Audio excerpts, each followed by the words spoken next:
जय भीम साथियों, मैं हूं त्रिवेंद्र पंकज और आप देख रहे हैं हमारे YouTube चैनल सम्यक सार को। साथियों, आज मैं इस वीडियो में बसपा के खिलाफ नकारात्मक व भ्रामक खबरें चलाने वाले तथाकथित बहुजन मीडिया के बारे में बात करूंगा। साथ ही इस विषय पर भी बात करूंगा कि 2-3 वर्षों से इन तथाकथित बहुजन पत्रकारों की समाज के प्रति क्या भूमिका रही है। साथियों, मैं काफ़ी दिनों से देख रहा हूं कि खुद को बहुजन मीडिया कहने वाले पत्रकार, खास तौर पर बी मिशन टीवी और बहुजन साथी यूट्यूब चैनल के पत्रकार विशाल कुमार और निरंजन सिंह आजकल बसपा के खिलाफ जहर उगलते नजर आ रहे हैं। जिस वीडियो को देखो उसमें बसपा विरोधियों के इंटरव्यू लेते हैं। यदि इनके ट्वीट्स को पढ़ें तो एक ही बात निकल कर आती है कि ये लोग चंद रुपयों की खातिर समाज के दलालों के हाथ बिककर तथा होटल में नाश्ता पानी कर बसपा के खिलाफ षड्यंत्र कर रहे हैं। इसके कई प्रमाण भी सामने आ चुके हैं। ये खबरें तो आज़ाद समाज पार्टी और बहुजन समाज पार्टी दोनों की ही दिखाते हैं, चाहे वह खबर छोटी हो या बड़ी, लेकिन अपनी भड़ास केवल बसपा पर निकालते हैं।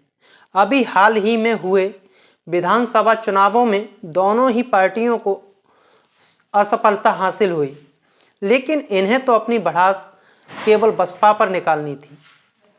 सोचने वाली बात यह भी है कि ये विशाल कुमार और निरंजन सिंह जैसे पत्रकार खबर तो चंद्रशेखर की दिखाते हैं, लेकिन उसके खिलाफ बोलने से भी कतराते हैं, जबकि चंद्रशेखर आज़ाद के कारनामों की लिस्ट काफ़ी लंबी है। चाहे वह मध्य प्रदेश विधानसभा चुनाव में चंद्रशेखर के बिकने की खबर हो या चाहे रोहिणी घाबरी का मामला हो, चाहे वह आज़ाद समाज पार्टी के कार्यकर्ता व पदाधिकारियों द्वारा मां बहन बेटी को गाली देने का मामला हो, इन मुद्दों पर इनका मुंह नहीं खुलता है। इससे यह स्पष्ट होता है कि इन पत्रकारों को भीम आर्मी चीफ चंद्रशेखर द्वारा समय पर किस्त पहुंचाई जाती है, जबकि बसपा ऐसा नहीं करती है। कहने का अर्थ यह है कि बसपा का इतना नुकसान मेन स्ट्रीम मीडिया नहीं कर पाई, उससे अधिक नुकसान 50 रुपए के माइक को लेकर पत्रकारिता करने वाले पत्रकारों ने किया है। हालांकि यह अपने मंसूबों में कामयाब नहीं हो पाएंगे। विशाल को सबसे ज़्यादा तकलीफ आकाश आनंद को लेकर है, जिन्हें हाल ही में बहन कुमारी मायावती जी द्वारा बसपा का उत्तराधिकारी घोषित किया है। हालांकि यह कोई विवाद का विषय नहीं है, लेकिन रोहिणी घाबरी केस को दबाने के लिए इस विषय को ज़्यादा तूल दिया गया है। आखिर इन पत्रकारों को भी तो चाय पानी कॉफ़ी का कर्ज चुकाना है, बस लगे हुए हैं अपने काम पर। यहाँ एक और बात स्पष्ट कर दूं कि विशाल कुमार और निरंजन सिंह वही पत्रकार हैं। जब बेरोजगार घूम रहे थे तब इन्होंने अपनी आर्थिक तंगी से राहत पाने के लिए 50 रुपए के माइक और अपने स्मार्टफोन से बसपा की रैलियों बैठकों को कवर करना शुरू किया। रोजगार का साधन बन गया, थोड़ा पैसा आने लगा, लेकिन इन्हीं पैसों की भूख और बढ़ गई। इसी कारण बसपा विरोधी लोगों के हाथों की कठपुतली बन गए और इन्होंने बसपा को ही अपना टारगेट बना लिया। अब आप इस वीडियो के थंबनेल को देखिए, जिसे विशाल कुमार ने अपने वीडियो पर लगाया है। इस पर लिखा है कि करोड़ों की कार से आकाश की एंट्री। क्या आप इसकी भाषा देखकर कह सकते हैं ये समाज का पत्रकार है? मतलब अपने समाज का व्यक्ति, यानी यदि करोड़ों की कार से चल रहा है तो इन्हें बहुत दुख हो रहा है। यही हाल कुछ निरंजन सिंह का है। ये चंद्रशेखर आजाद को तो भाई चंद्रशेखर और बहन जी को केवल मायावती कहकर संबोधित करते हैं। अब यहाँ पर कुछ लोग पूछेंगे कि बसपा समर्थक भी तो चंद्रशेखर आजाद को अपशब्द या बिगड़े नामों से पुकारते हैं। तो बात कुछ ऐसी है कि चंद्रशेखर को समाज ने अभी अपना नेता स्वीकार नहीं किया है। जिस दिन लगेगा कि समाज इन्हें स्वीकार कर रहा है तो इन्हें भी सम्मानजनक नाम से बुलाया जा सकता है। हालांकि रोहिणी घाबरी केस और मध्य प्रदेश चुनाव में भाजपा की दलाली से तो यही प्रतीत होता है कि ये सम्मान के लायक भी नहीं है। विशाल की आकाश आनंद को लेकर तकलीफ इतनी बढ़ गई है कि इनके अंग विशेष में जलन होने लगी। मान्यवर साहब काशीराम जी और बहन जी के उस कथन का हवाला देने लगे जिसमें मान्यवर साहब काशीराम और बहन जी ने कहा था कि बसपा का उत्तराधिकारी मेरे परिवार से नहीं होगा। हालांकि कुछ विषम परिस्थितियां रहीं जिसको जिम्मेदारी सौंपनी चाहिए, उन सभी ने बसपा को धोखा देने का काम किया।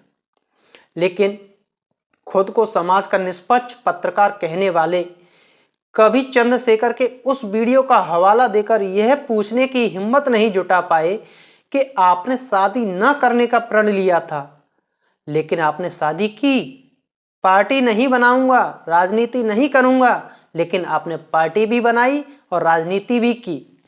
अगर इतनी हिम्मत बसपा पर तंज कसने के लिए रखते हो तो उससे अधिक हिम्मत चंद्रशेखर पर तंज कसने की रखनी चाहिए। लेकिन ये अपनी हिम्मत तब नहीं दिखाएंगे क्योंकि पेट का सवाल है। पत्रकार का काम केवल किसी पार्टी विशेष के खिलाफ प्रोपेगेंडा फैलाना नहीं होता।